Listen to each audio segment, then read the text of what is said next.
All right, we are going to get started. Welcome to Bridge Elections FAQ, a live discussion where our reporters answer your questions about the 2024 election. I'm Isabel Lohman, the education reporter at Bridge Michigan, a nonprofit, nonpartisan news organization, and I'll be moderating today's discussion. Today, we have Capitol reporters Jordyn Hermani and Simon Schuster, and making his huge first Bridge FAQ debut, we have Ron French as well. We'll be talking about the recent visits from Vice President Kamala Harris and former President Donald Trump.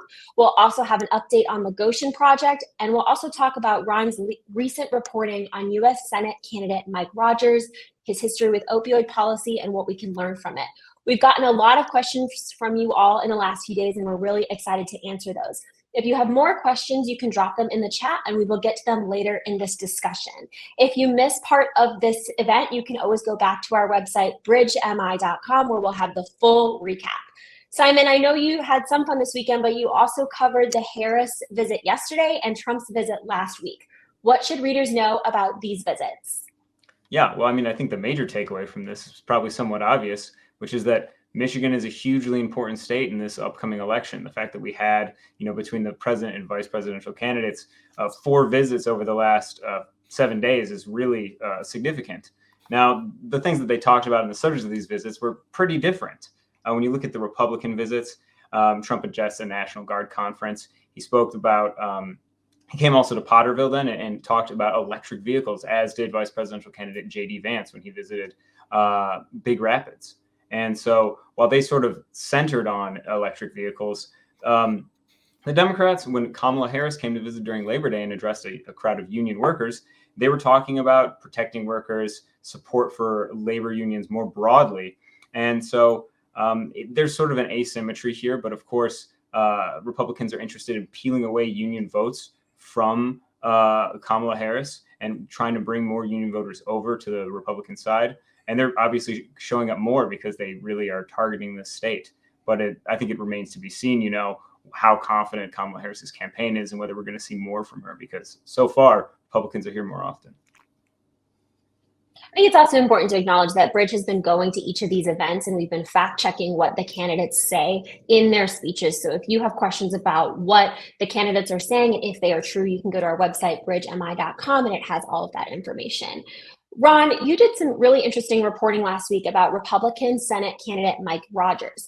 He says his time in the FBI will help him address the opioid epidemic, but an investigation by you finds that Rogers, while in Congress, supported efforts to expand access to these drugs. Ron, was Rogers' views about opioids unique amongst lawmakers at the time?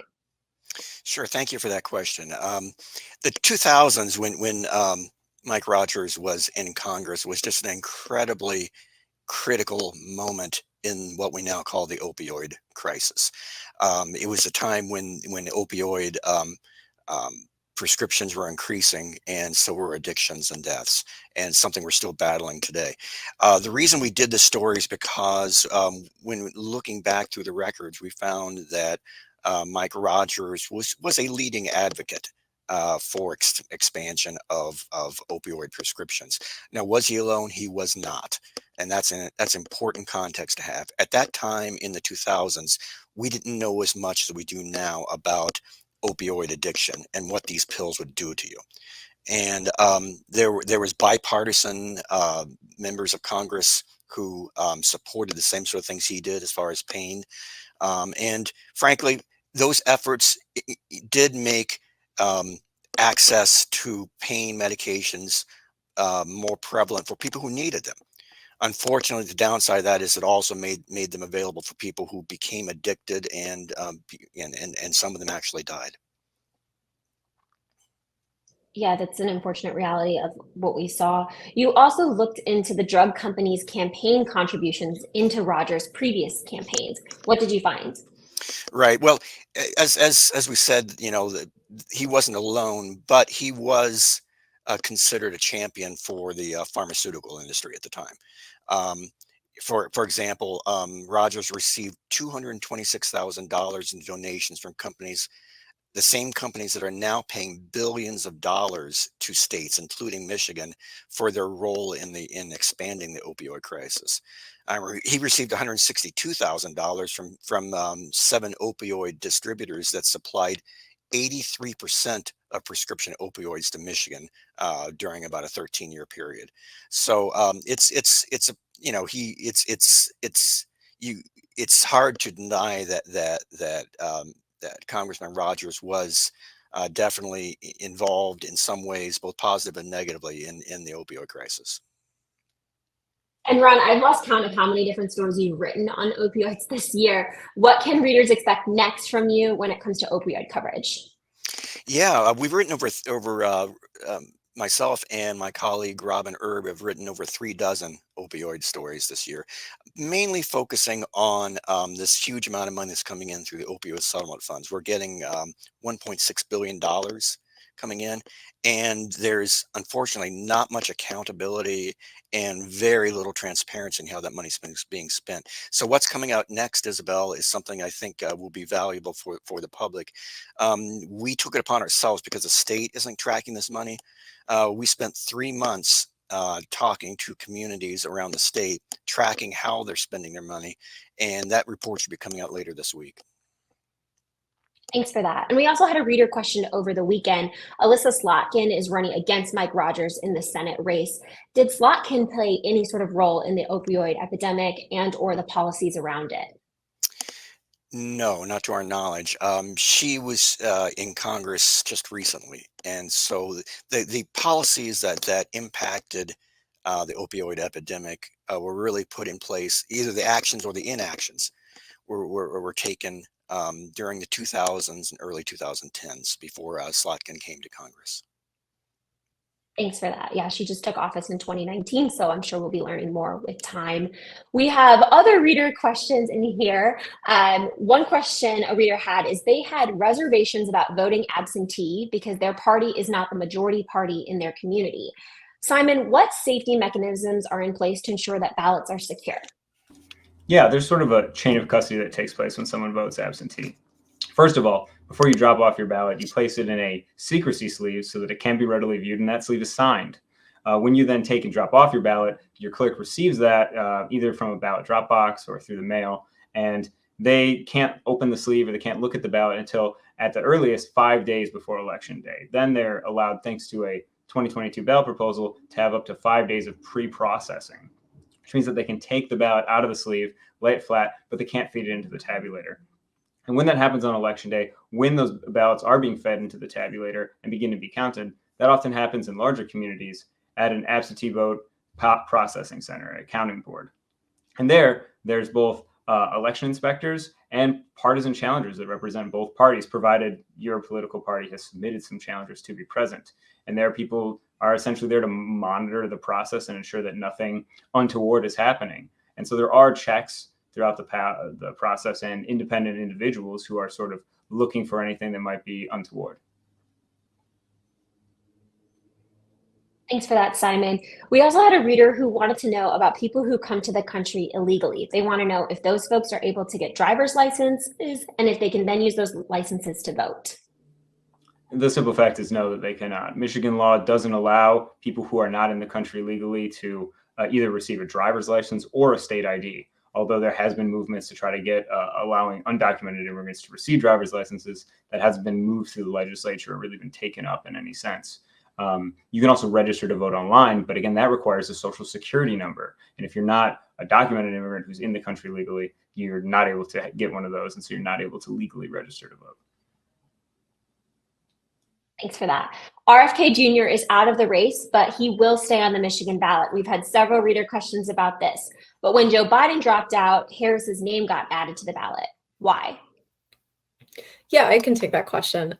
So the long and the short of it is convention timing, right? So Robert Kennedy was confirmed to be his party. I believe he's running on part of the Natural Law Party. Earlier this year in April, they held their conventions and nominated him as their candidate of choice. If you'll remember, the DNC did not actually occur until after Biden dropped out of the race, which then gives the party the ability to say, hey, you know, our new candidate of choice is Kamala Harris, on the ballot because of that. You know, we kind of just assumed that Joe Biden would be appearing on the November ballot, but because he actually was never confirmed as the Democrats' 2024 candidate of choice, it wasn't actually the case until the convention occurred earlier this year. I feel like we all kind of learned something new about our political system this cycle and how everything went. So thank you for that, Jordyn. We also talked a lot last week about the Gotion plant, and several readers have written in with questions about that. So if you're unfamiliar, the Gotion plant is an electric vehicle company plant owned by a subsidiary of a Chinese company, and the project has received millions of dollars in state incentives. But some residents are supportive of the program while other residents are not. First, when are elected officials allowed to sign non-disclosure agreements that prevent them from talking publicly about these incentive projects? You know, that usually occurs when these projects are first thinking about coming to Michigan, because as proponents will say, these NDAs contain a lot of proprietary information, you know, what the project is, what we're hoping the project will achieve, the number of jobs, who's, you know, funding it. So they sign these early. There's a bit of contention from both sides, honestly. Republicans and Democrats both have signed NDAs. Both have come out publicly and said that NDAs are bad when it comes to the Strategic Outreach and Attraction Reserve Fund, or SOAR, which is what a lot of these NDAs are coming through. I believe since that fund started in 2021, almost 50 lawmakers have actually signed NDAs, some of whom have come out after the fact and said, you know what, I wish I didn't sign. This is information that my constituents deserve to know, or the information within, frankly, was just that, you know, information. It didn't necessitate an NDA in the eyes of some of those who signed. And now they're, you know, completely hand-tied on discussing it whatsoever. And how long are they hand-tied from discussing these projects? Is it forever or just a few years, Jordyn?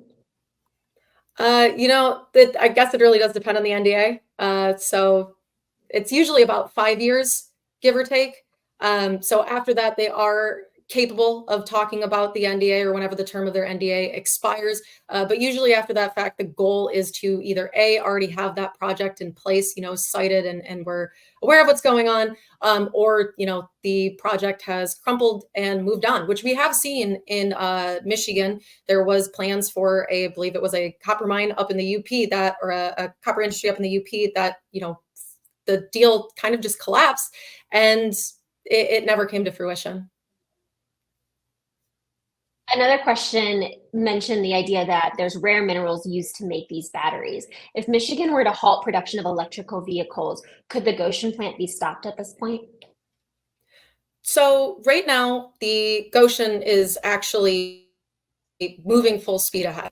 There was a court decision pretty recently, which has allowed the plant to move forward. And, you know, insofar as I'm aware, unless some other court intervenes or, you know, something else happens to stop the project altogether, you know, the state pulling its funding, or if Gotion itself just decides to stop, there's not a lot that can be done, even if Michigan does decide that it's not going to be moving forward with electric vehicles. Thank you, Jordyn. If you have questions for our reporters about this election, you can type them in the chat and we'll get to them. We're going to go through some of the questions that readers have submitted. We talked a little bit about what you can do once you've submitted your ballot. Simon, can you talk to me about if I submit a ballot, can I then look up how I voted? And if not, why not? So you can usually track when a ballot has been first mailed to you, and then when your local government entity has received that ballot, and that it's been processed, right? But at the same time, you can't look at who you voted for readily online. I think that there'd be significant concerns about the disclosure of publicly identifiable information if you're able to just put in a few basic amounts of information and then see who somebody voted for, especially if it's not your own information. However, whether or not somebody voted in an election is a public record. Anyone can request that information at any time. So leaving that information accessible online is generally pretty normal. At the same time, if you did want to look and make sure that who you voted for was the correct information, a ballot is a public record, and so you can file a Freedom of Information Act request. But again, the Freedom of Information Act in Michigan has exemptions for personally identifiable information and information that would be an unwarranted invasion of individuals' privacy. So if you were to request your own ballot, I think you might be able to see, although I haven't tested this myself, who you voted for in the selections on that ballot. At the same time, if you try to do that for another person, I don't think that it would work at all. Well, and not to mention that there's also the concern for security, right? That if something like that were to exist, that information gathered together all in one kind of publicly available area, it honestly wouldn't take much, especially with how prolific some individuals are with computers, to access that information, which then would draw into question the security, frankly, of the privacy of your vote. For sure. And then you have to think about, what harm can come from that. So thank you, Jordyn and Simon. And then another question about Gotion. So we've talked about, where the plant stands. We've talked about where community members stand, which is kind of all across the spectrum on whether they support the plant or not. Jordyn or Simon, could either of you talk about if Elissa Slotkin and Mike Rogers supports this plant? Yeah, so Mike Rogers has been a fixture at Trump rallies and with also J.D. Vance's appearance in Big Rapids last week. And he's dwelled on this enormously. He's made this an issue and a passion point for his campaign. But I believe this reader's question was also asking us why we aren't questioning Elissa Slotkin about this and making it a major issue within the candidacy.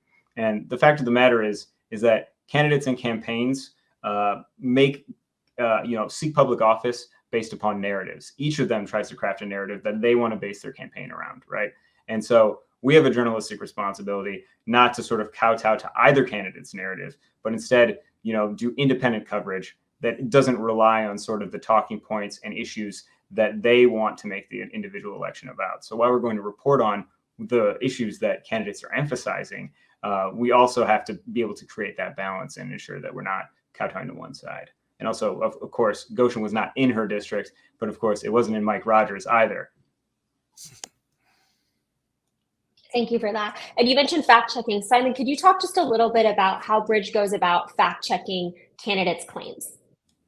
Yeah, I mean, we rely on we do not rely on the reporting of other publications, but we go and investigate primary sources, either analysis from government entities or independent think tanks or resources in order to check some of these claims. A lot of these claims often involve numbers and economic data and really delving into white papers and research projects in order to try to understand where they're getting some of these conclusions.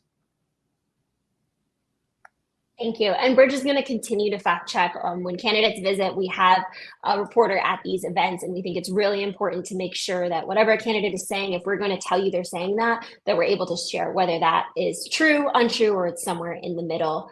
We appreciate you all being here today. If you have more questions for us, you can always ask us at bridgemi.com, where we have an elections tracker and we have a link where you can ask questions. We're going to continue to have these events once a week, typically on Mondays at 11:30 a.m., so we can continue to answer your questions. And if you have a very specific question from this and you want to reach out to a reporter, all of our emails are on our website as well. Thank you for being a Bridge reader. Thank you for spending part of your morning with us. If you want even more political news, you can go to bridgemi.com/sign up for our free politics watch letter. And if not, we'll see you next week.